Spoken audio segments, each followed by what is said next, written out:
Hello students, how are you?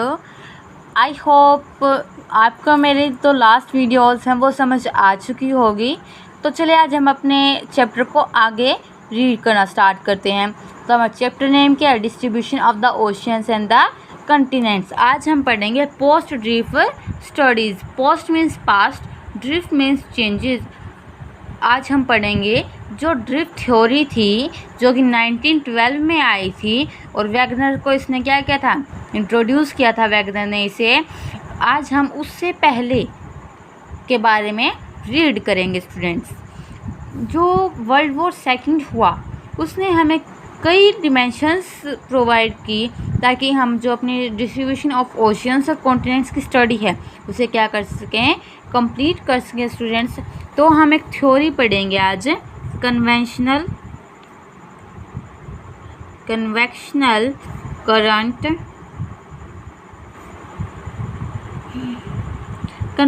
Current theory.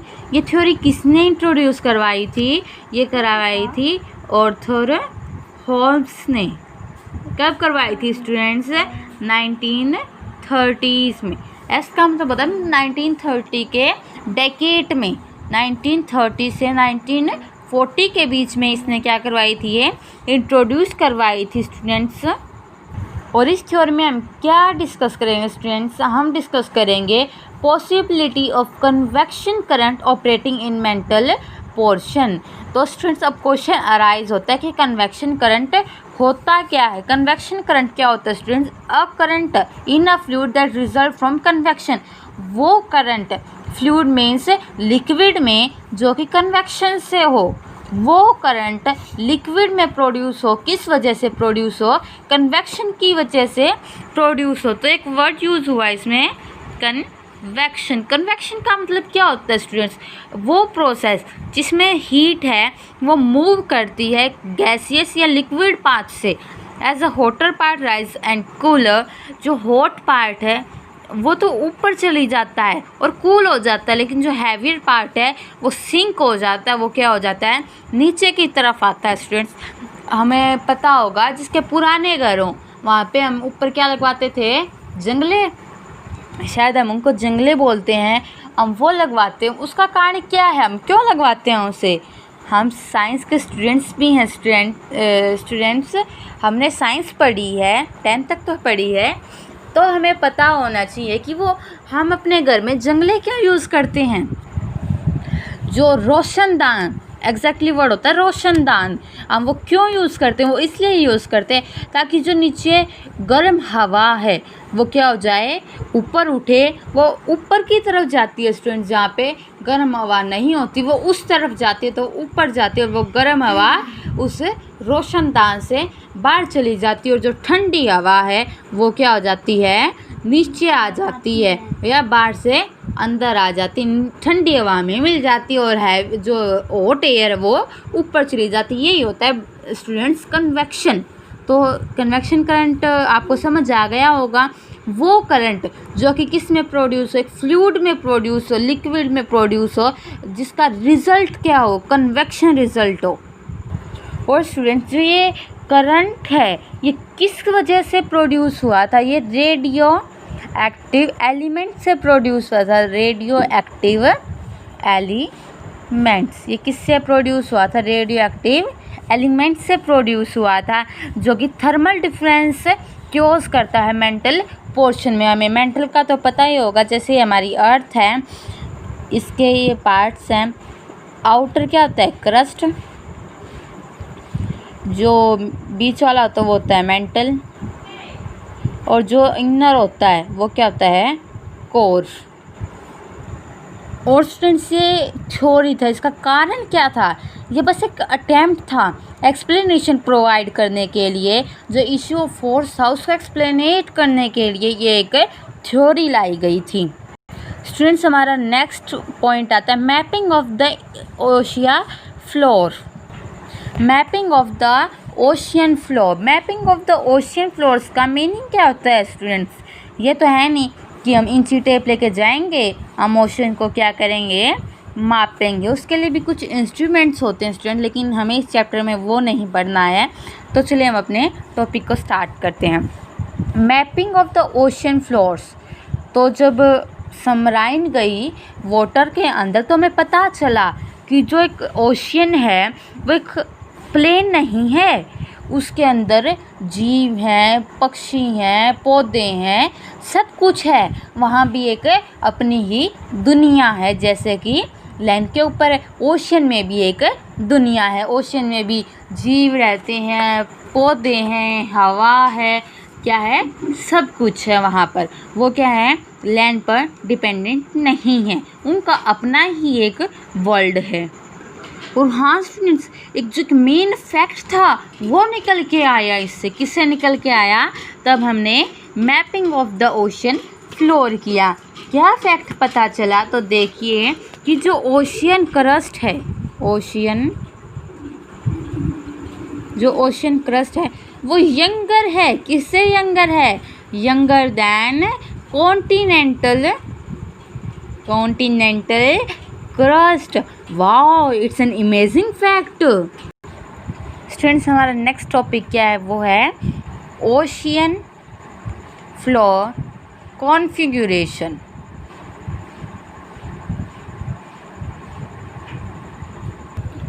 Student, जो ocean floors है वो 3 parts में डिवाइड कर दिया, सेगमेंट कर दिया।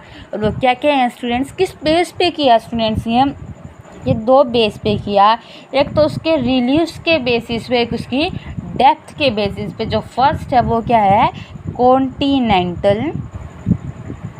Continental margins, and the second one है students deep sea basins, and the third one is students mid ocean ridge।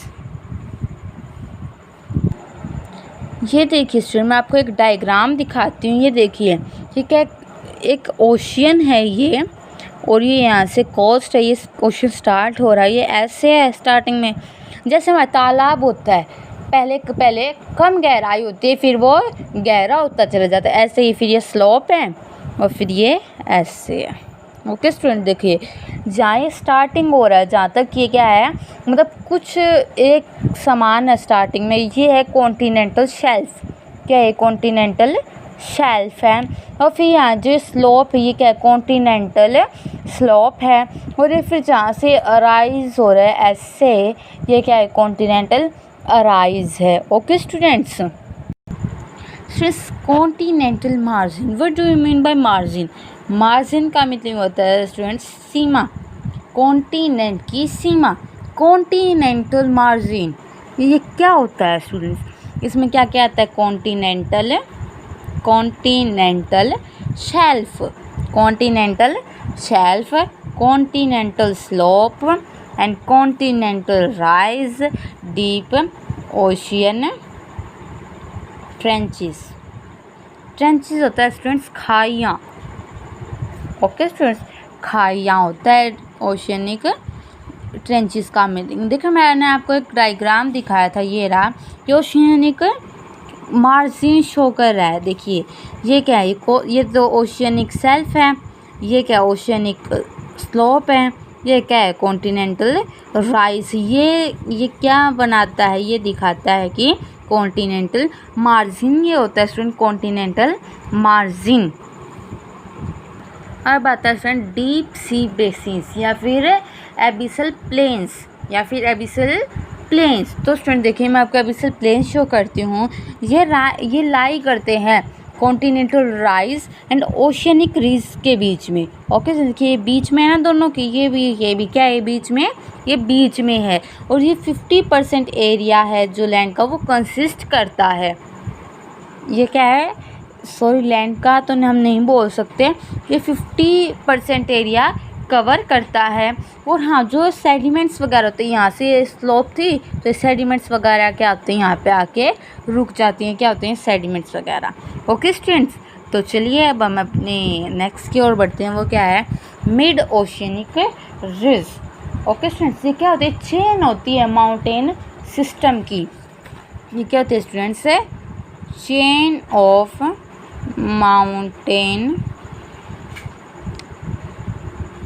Mountain system की एक रेंज होती है स्टूडेंट्स। ये स्टूडेंट देखिए ये मेंटल है। ओके, हमें पता है जो फ्लूइड होता है वो मेंटल से होता है, जो मतलब वोल्केनिक इरप्शन होते हैं वो यहीं से आता है। तो स्टूडेंट देखिए ये ओशियन है, यहाँ पे एब्सिस प्लेन है, यहाँ से स्टूडेंट जो लिक्विड है वो क्या जाएगा, ऊपर जाएगा, किस साइड जाएगा, अप डायरेक्शन में जाएगा। और अब ये क्या बनाएगा, और यहाँ पे जाएगा तो यहाँ पे माउंटेन बना देगा। ये शिखा, इसको हम क्या बोलते हैं, शिखा, इसको हम इंग्लिश में बोलते हैं चेस्ट। ओके स्टूडेंट्स, तो ये बना देगा। अब ये प्लेन हो गई, ये प्लेन हो गई, ये क्या हो गया, मिड ओशियनिक रिज। इस वोल्केनो के बारे में हमने लास्ट चैप्टर में भी रीड किया था, जो कि क्या था, मिड ओशियनिक वोल्केनोस। ये वही होता है, ये एक वोल्केनो ही होता है स्टूडेंट्स। ये ऊपर जाएगा, ये मैग्मा का ये क्या बना देगा, क्या माउंटेन शेप बना देगा। ओके स्टूडेंट्स, इसलिए इसको longest mountain chain on the surface of the earth कहा जाता है। Okay students, I hope you clear. Students, हमारा नेक्स्ट टॉपिक है earthquakes and the distribution of the earthquakes and volcanoes. Students, as we all know about the earthquakes and the volcanoes, these all are due to the movement in the tectonic plates. तो students अब हम पढ़ेंगे कि कहाँ पर volcanic eruption होते हैं, earthquakes होते हैं। जैसे स्टूडेंट्स एक डायग्राम दिया गया है, उसमें दिखाया भी गया ये चेन। तो स्टूडेंट्स हाँ, Pacific ocean, students Pacific oceans को रिंग ऑफ फायर्स या रिम ऑफ फायर्स भी कहा जाता है। पैसिफिक ओशियन को क्या कहा जाता है, रिम या रिंग ऑफ फायर्स। ही हम छोटी क्लासेस से पढ़ते आ रहे हैं। रिंग ऑफ फायर्स को किस वो कहा जाता है, तो वो क्या है, पैसिफिक ओशियन।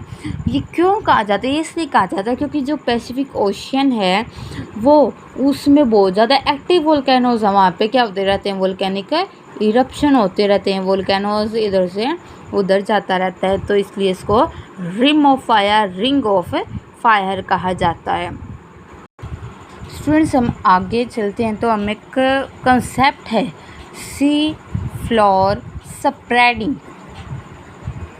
क्या है, सी फ्लोर स्प्रेडिंग, मतलब जो सी का, जो ओशन का जो फ्लोर है वो क्या हो रहा है, स्प्रेड हो रहा है, वो क्या हो रहा है, वो बढ़ता चला जा रहा है। ओके स्टूडेंट्स, जो सी फ्लोर स्प्रेडिंग था, ये जो कंसेप्ट था वो इंट्रोड्यूस किया था लीड हैस ने। कब किया था, 1961 में। और फिर इसको जाना जाने लगा सी फ्लोर स्प्रेडिंग के नाम से। तो चलिए स्टूडेंट्स, हम इस सी फ्लोर स्प्रेडिंग कंसेप्ट के बारे में पढ़ते हैं। इसमें कुछ पॉइंट्स दिए गए, इसमें क्या कुछ पॉइंट्स दिए गए, 5 पॉइंट्स दिए गए। क्वेश्चन बहुत इंपॉर्टेंट है स्टूडेंट्स, इसमें 5 पॉइंट्स और पाँचों ही बहुत ही ज़्यादा इम्पोर्टेंट हैं। जो फर्स्ट पॉइंट था स्टूडेंट्स, वो क्या था कि जहाँ मिड ओशन रिजेस हैं वहाँ पर वोल्केनिक इरप्शन बहुत ही कॉमन है। ये वोल्केनो ही तो है एक टाइप से। ओके, इसलिए इसको ओशियन वोल्केनोज भी कहते हैं, मिड ओशियनिक वोल्केनो। ये जहाँ पे मिड ओशन रिजेस है, मतलब जहाँ पे ये है, ये ब्लैंक है, वहाँ पे सीधी सी बात है, तब प्रेशर होगा तो ऊपर क्या आएगा, वहाँ आएगा वोल्केनिक या लावा आएगा। तो ये क्या है, ये लावे के साथ, ये मैग्मा के साथ जो सरफेस उसको क्या कर देता है, कवर कर देता है। ये जब वो होगा तो यहाँ बहुत ही ज़्यादा मैग्मा होगा और लावा आएगा। ओके फ्रेंड्स, तो सेकंड पॉइंट क्या है, जो ये मिड ओशियनिक रिजेस है, क्या मिड ओशियनिक रिजेस है, उसकी बोथ साइड जो इक्वी डिस्टेंस पे है रॉक्स हैं, उनकी एज और स्ट्रक्चर क्या मिलेगी, सेम मिलेगी। ज़्यादातर तो एज जो मतलब ये इतने पे है तो इनकी एज और क्या मिलेगी, सेम मिलेगी। और जैसे दूर जाते जाएंगे वो कितनी होंगी, ओल्ड होंगी, जो पास आएंगे वो क्या होंगे, न्यू होंगे। स्टूडेंट्स देखिए, अगर हमें वोल्केनो का कंसेप्ट क्लियर, तो ये हमारे लिए बहुत ही आसान बात है।